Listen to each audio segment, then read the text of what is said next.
Heya Cryptozens. Tonight's show. Luna loses it. NiceHash unlocks 100% Ethereum mining hash rate. Bitcoin plummets, Bukele buys. It's 10 p.m. Pacific time. The date is May 9th, 2022. Welcome back to the Crypto Overnighter. I'm your host, Nick. The cover model for this podcast is Tex, and together we take a nightly look at the crypto, NFT, and metaverse space and the industry that surrounds it. Now take a minute, go ahead and subscribe to the podcast now, because we're here at 10 p.m. every single night to bring you the crypto news analysis that you need to start your day. And keep in mind, nothing in this show should ever be considered financial advice. As we talked about last night, Luna's got issues, and I mean substantial issues. Luna, for those who don't know, is a part of the Terra USD algorithm, and it's supposed to keep Terra USD, or UST, pegged in value to $1 US, and that is failing.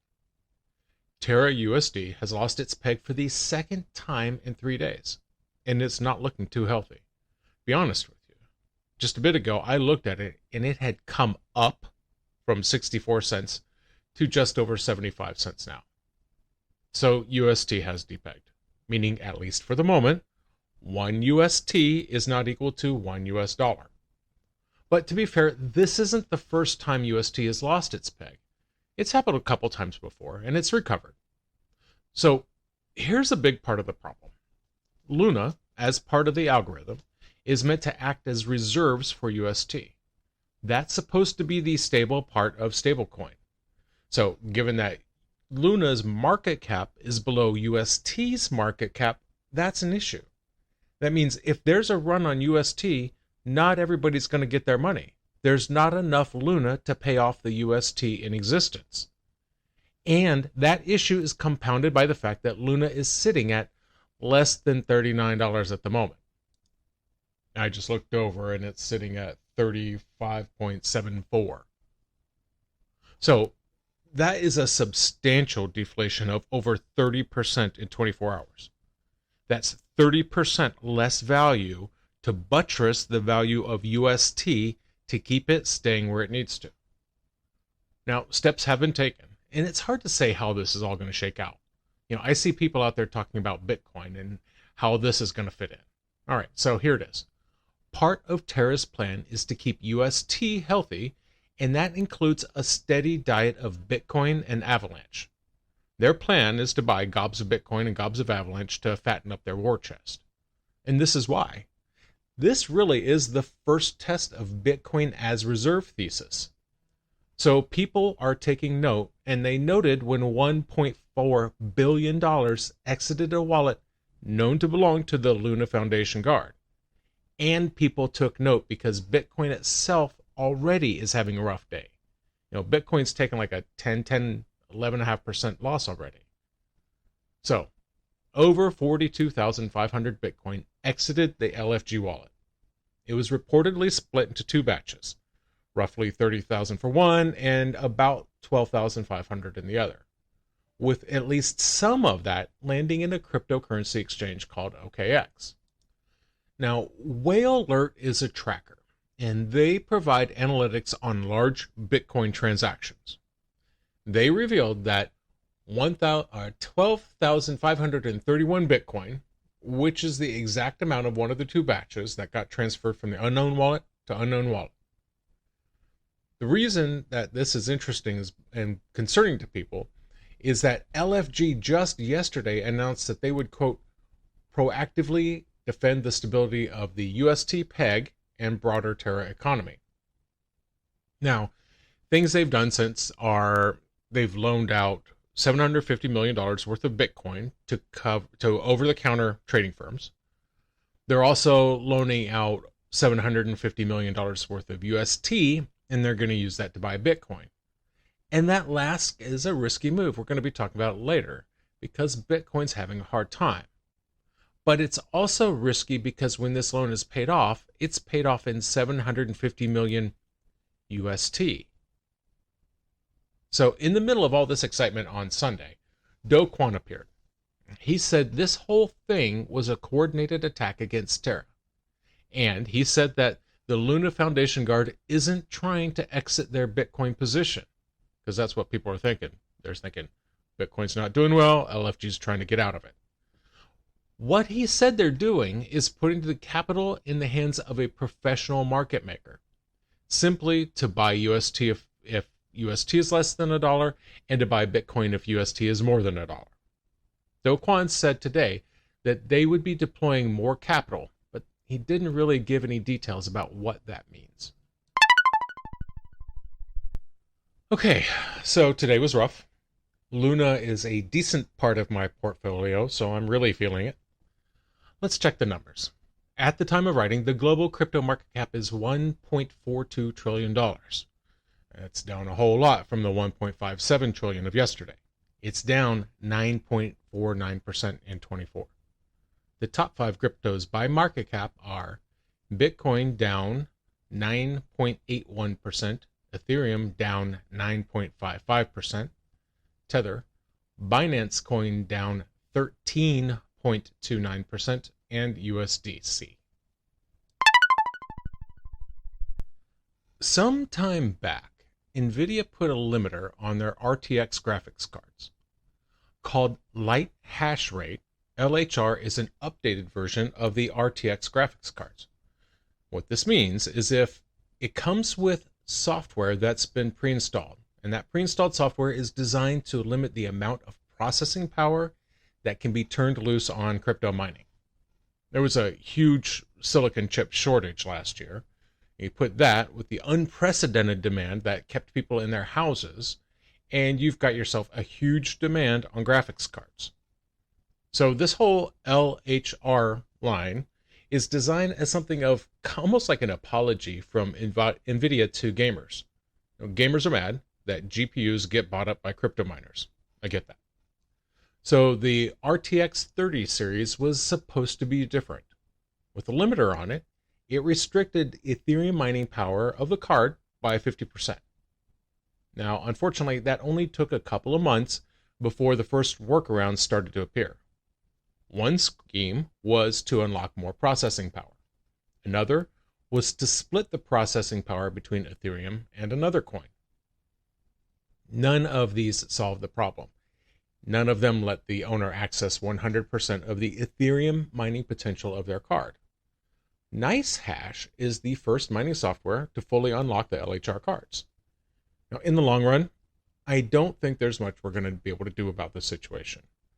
NVIDIA's LHRs never really stood a chance at stopping people from using those cards to mine Ethereum or other crypto. That said, at least in Ethereum's case, mining rigs won't matter as much anymore. Once Ethereum goes pure proof of stake, NVIDIA's cards won't be needed. Not to mine Ethereum anyway. The global NFT market cap is up over $10.57 billion. Sales volume is down 1.83% in 24. According to CoinMarketCap, the top 5 NFT collections by sales volume are Otherdeed, followed by Bored Apes, Azuki, Mutant Apes, and Moonbirds. Now keep in mind, some of these collections have very volatile prices, so do your own research. Right now, people are hitting the sell button on everything. Pretty much each of the key asset classes are in danger. Stocks, bonds, Bitcoin. While the Feds are making institutions more and more nervous with the way that they're attacking inflation at a time when the U.S. economy is giving mixed signals at best, that's why Bitcoin fell to its lowest level since 2021. As it closes in on dropping to 30,000, it is in danger of landing at half its point from its record high last year. So that's how the day went. You had a sell-off today that just got worse as the day went on. And it very well may continue to get worse. It's been a while since the bulls have been able to put together a solid floor of support. Snipers and scalpers, they are making all the money as the bears keep driving the price of Bitcoin down. Right now, it's about 50% of its all-time high last November, and it looks like it's going to get worse. Glassnode is an on-chain analytics firm. In a recent report, They said this decline, quote, remains modest when compared to the ultimate lows of prior Bitcoin bear markets. And that's true. Right now, we're sitting at 49.5% drawdown. Last July, that drawdown bottomed out with a drop of 54.2%. You go back, some of the other big drops, you had a 77.2 drawdown in March of 2020. December of 2018, you had an 83% drawdown. January of 2015, it was 85.5%. So yeah, it's been a lot worse. And you've got a big drop in network profitability. Similar to that in bear markets of both late 2018 and late 2019. And that's what Glassnode was talking about when they said, quote, it should be noted that both instances were prior to final capitulation flush-out event. As such, further downside remains a risk and would be within the realm of historical cycle performance. And Glassnode has more insight for us. You can find evidence of capitulation in the Bitcoin exchange fee dominance. That is a measure of what percent of fees on the network were paid to deposit Bitcoin on an exchange. Now, the theory being, when you see a big inflow of Bitcoin to exchanges, that means you're about to have a Bitcoin sell-off. Now, Glassnode said that our recent spike in dominance to 15.2% is the highest in history. They say it's evidence it, quote, further supports the case that Bitcoin investors were seeking to de-risk, sell, and or collateral to margin in response to market volatility. Another sign of trouble, declining stablecoin supplies. Not the reserve that backs them, but the supply of the stablecoin itself. When people get nervous, when they're feeling risk off, they put their money into stablecoins. And it went from like 5.33 billion USDC available to 1.25 billion in March of 2020. People got scared. They sold their crypto and kept their money in stablecoins. And that's what they're doing now.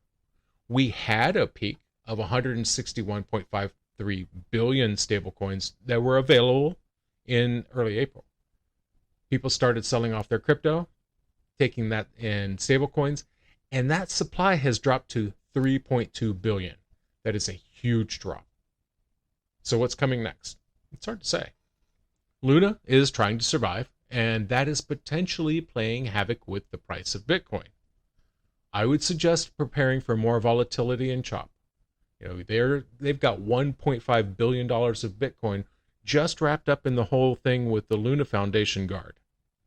And I don't think macro global events are done with this yet.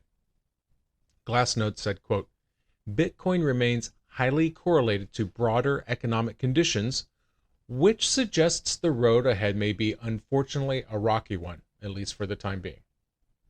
Now, none of this seems to have shaken El Salvadoran President Nayib Bukele.